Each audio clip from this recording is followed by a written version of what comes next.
God, which brings us to chapter 7. It's the pair of chapter 2 and the center of the book where all its themes come together. It's another dream, but it's Daniel's this time. And ironically, he can't understand the dream until an angelic messenger explains it to him. He sees a series of 4 beasts, one like a lion, then like a bear, then one like a winged leopard, each of these symbolizing an arrogant kingdom. And last of all is a super beast, identified as a really evil empire. And it has lots of horns, a common symbol for kings in the Old Testament. And there's one specific horn who is an image of an arrogant king who exalts himself above God and persecutes God's people. Now they are symbolized by a figure called the Son of Man, who's an image for both God's covenant people, but also for their king from the line of David. But then all of a sudden, God, who's called the Ancient of Days, comes and he sets up his throne. He destroys the super beast and he exalts the Son of Man on the clouds, where he comes up to sit at God's right hand and share in God's rule over the nations. We can look back now and see how all of these stories in the first half fit together. The 3 stories of faithfulness despite persecution, these are meant to offer hope to God's suffering people among the nations. But they suffer because human kingdoms have rebelled against God and have become beasts.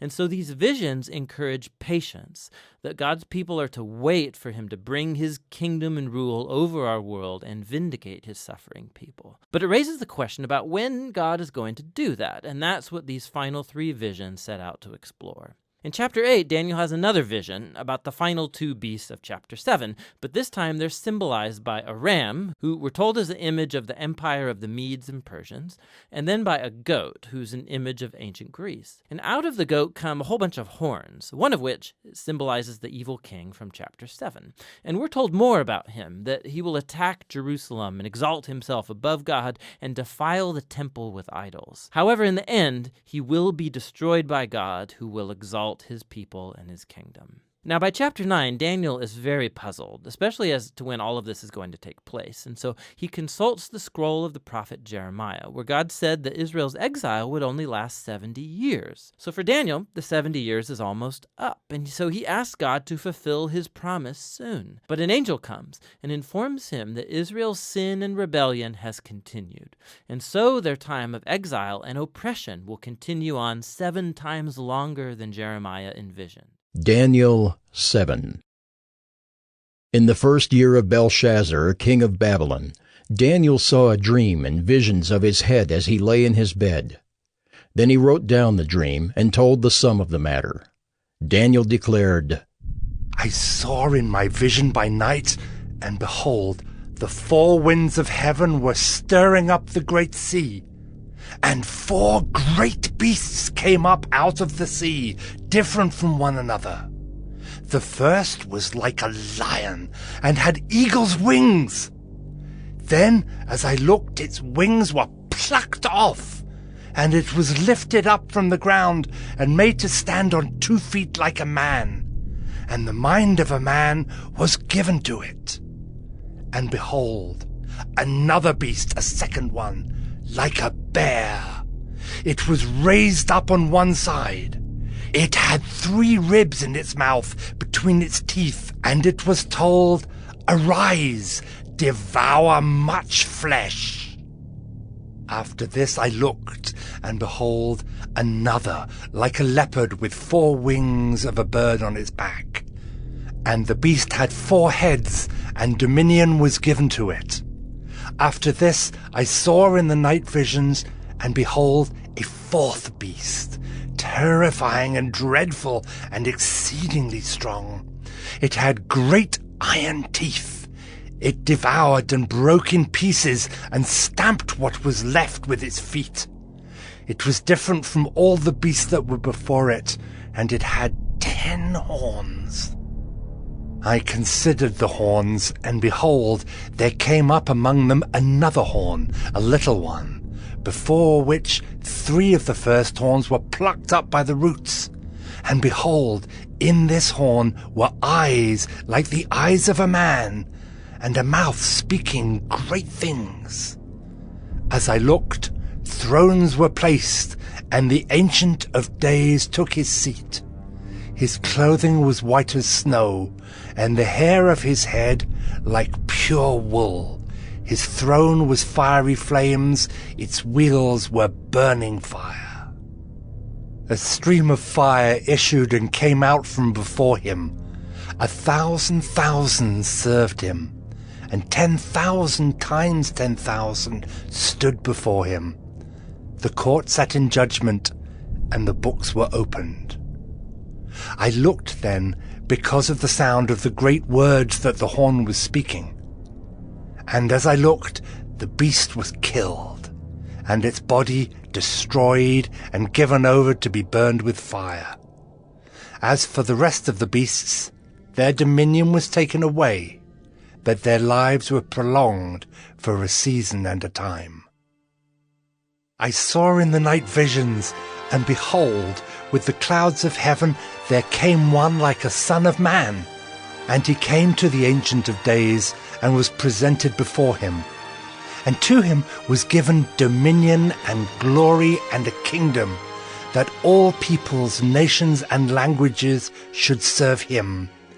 His dominion is an everlasting dominion, which shall not pass away, and his kingdom one that shall not be destroyed. As for me, Daniel, my spirit within me was anxious, and the visions of my head alarmed me. I approached one of those who stood there and asked him the truth concerning all this. So he told me and made known to me the interpretation of the things. These 4 great beasts are 4 kings who shall arise out of the earth. But the saints of the Most High shall receive the kingdom and possess the kingdom forever, forever and ever. Then I desired to know the truth about the 4th beast, which was different from all the rest, exceedingly terrifying, with its teeth of iron and claws of bronze, and which devoured and broke in pieces and stamped what was left with its feet. And about the 10 horns that were on its head, and the other horn that came up, and before which 3 of them fell, the horn that had eyes, and a mouth that spoke great things, and that seemed greater than its companions. As I looked, this horn made war with the saints, and prevailed over them, until the Ancient of Days came, and judgment was given for the saints of the Most High. And the time came when the saints possessed the kingdom. Thus he said, As for the 4th beast, there shall be a 4th kingdom on earth, which shall be different from all the kingdoms, and it shall devour the whole earth, and trample it down, and break it to pieces. As for the 10 horns, out of this kingdom 10 kings shall arise, and another shall arise after them. He shall be different from the former ones, and shall put down 3 kings. He shall speak words against the Most High, and shall wear out the saints of the Most High, and shall think to change the times and the law, and they shall be given into his hand for a time, times and half a time. But the court shall sit in judgment, and his dominion shall be taken away, to be consumed and destroyed to the end. And the kingdom and the dominion and the greatness of the kingdoms under the whole heaven shall be given to the people of the saints of the Most High. Their kingdom shall be an everlasting kingdom, and all dominions shall serve and obey them. Here is the end of the matter. As for me, Daniel, my thoughts greatly alarmed me, and my color changed, but I kept the matter in my heart. Daniel 8. In the 3rd year of the reign of King Belshazzar, a vision appeared to me, Daniel, after that which appeared to me at the first. And I saw in the vision, and when I saw, I was in Susa, the capital, which is in the province of Elam. And I saw in the vision, and I was at the Ulai Canal. I raised my eyes, and saw, and behold, a ram standing on the bank of the canal. It had 2 horns, and both horns were high, but one was higher than the other, and the higher one came up last. I saw the ram charging westward and northward and southward. No beast could stand before him, and there was no one who could rescue from his power. He did as he pleased, and became great. as I was considering, behold, a male goat came from the west across the face of the whole earth without touching the ground, and the goat had a conspicuous horn between his eyes. He came to the ram with the two horns, which I had seen standing on the bank of the canal, and he ran at him in his powerful wrath. I saw him come close to the ram, and he was enraged against him, and struck the ram and broke his two horns. And the ram had no power to stand before him, but he cast him down to the ground and trampled on him. And there was no one who could rescue the ram from his power. Then the goat became exceedingly great. But when he was strong, the great horn was broken, and instead of it there came up 4 conspicuous horns toward the 4 winds of heaven. Out of one of them came a little horn, which grew exceedingly great toward the south, toward the east, and toward the glorious land. It grew great even to the host of heaven. And some of the host and some of the stars it threw down to the ground and trampled on them. It became great, even as great as the prince of the host. And the regular burnt offering was taken away from him, and the place of his sanctuary was overthrown.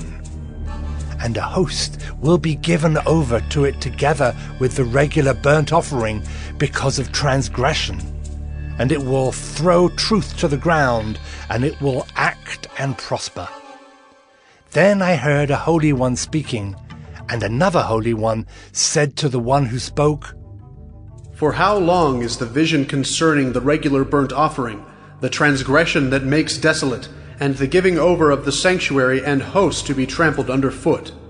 And he said to me, For 2,300 evenings and mornings, then the sanctuary shall be restored to its rightful state. When I, Daniel, had seen the vision, I sought to understand it. And behold, there stood before me one having the appearance of a man. And I heard a man's voice between the banks of the Ulai, and it called, Gabriel, make this man understand the vision. So he came near where I stood. And when he came, I was frightened and fell on my face. But he said to me, Understand, O Son of Man, that the vision is for the time of the end. And when he had spoken to me, I fell into a deep sleep with my face to the ground. But he touched me and made me stand up.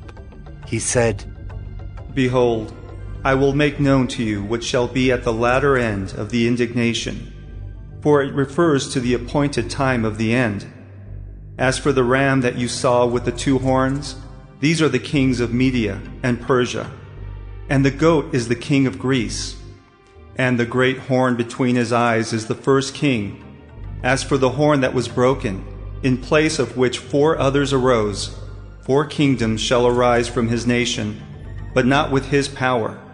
And at the latter end of their kingdom, when the transgressors have reached their limit, a king of bold face, one who understands riddles, shall arise. His power shall be great, but not by his own power, and he shall cause fearful destruction, and shall succeed in what he does, and destroy mighty men and the people who are the saints. By his cunning he shall make deceit prosper under his hand, and in his own mind he shall become great. Without warning he shall destroy many, and he shall even rise up against the Prince of Princes, and he shall be broken, but by no human hand. The vision of the evenings and the mornings that has been told is true, but seal up the vision, for it refers to many days from now. And I, Daniel, was overcome and lay sick for some days. Then I rose and went about the king's business, but I was appalled by the vision and did not understand it. Daniel 9. In the first year of Darius, the son of Ahasuerus, by descent to Mede, who was made king over the realm of the Chaldeans, in the first year of his reign, I, Daniel, perceived in the books the number of years that, according to the word of the Lord to Jeremiah the prophet, must pass before the end of the desolations of Jerusalem, namely 70 years. Then I turned my face to the Lord God, seeking him by prayer and pleas for mercy with fasting and sackcloth and ashes. I prayed to the Lord my God and made confessions, saying, O Lord, the great and awesome God, who keeps covenant and steadfast love with those who love him and keep his commandments, we have sinned and done wrong and acted wickedly and rebelled, turning aside from your commandments and rules. We have not listened to your servants, the prophets, who spoke in your name to our kings, our princes and our fathers, and to all the people of the land. To you, O Lord, belongs righteousness, but to us open shame, as at this day, to the men of Judah, to the inhabitants of Jerusalem, and to all Israel, those who are near and those who are far away, in all the lands to which you have driven them, because of the treachery that they have committed against you. To us, O Lord, belongs open shame, to our kings, to our princes, and to our fathers, because we have sinned against you. To the Lord our God belong mercy and forgiveness, for we have rebelled against him, and have not obeyed the voice of the Lord our God by walking in his laws, which he set before us by his servants the prophets. All Israel has transgressed your law and turned aside, refusing to obey your voice. And the curse and oath that are written in the law of Moses, the servant of God, have been poured out upon us because we have sinned against him. He has confirmed his words, which he spoke against us and against our rulers who ruled us, by bringing upon us a great calamity. For under the whole heaven there has not been done anything like what has been done against Jerusalem.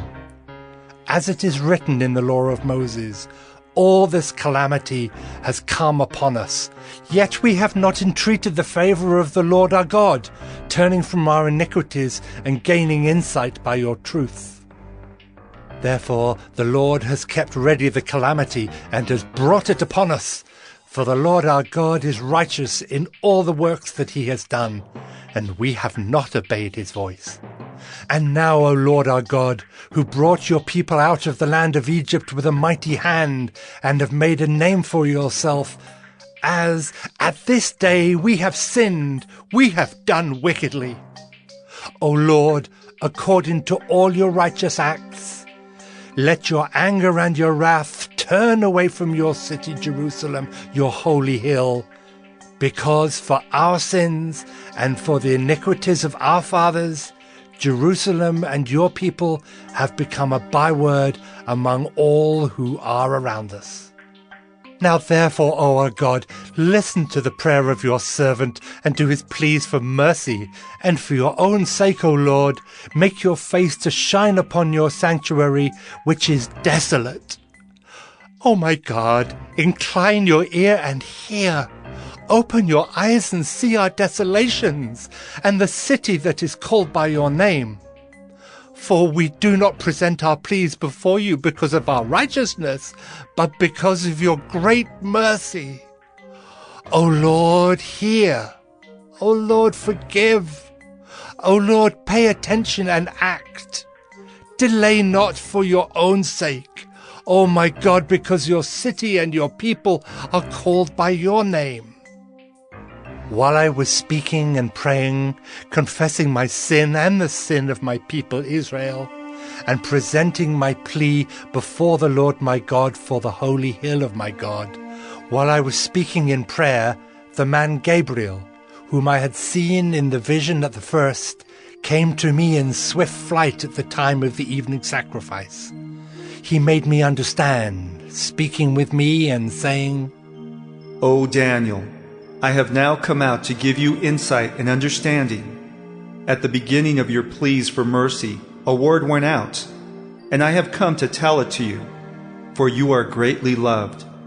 Therefore consider the word and understand the vision. 70 weeks are decreed about your people and your holy city, to finish the transgression, to put an end to sin, and to atone for iniquity, to bring in everlasting righteousness, to seal both vision and prophet, and to anoint a most holy place.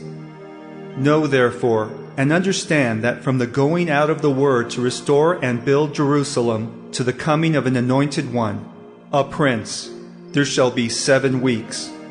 Then for 62 weeks it shall be built again with squares and moat, but in a troubled time.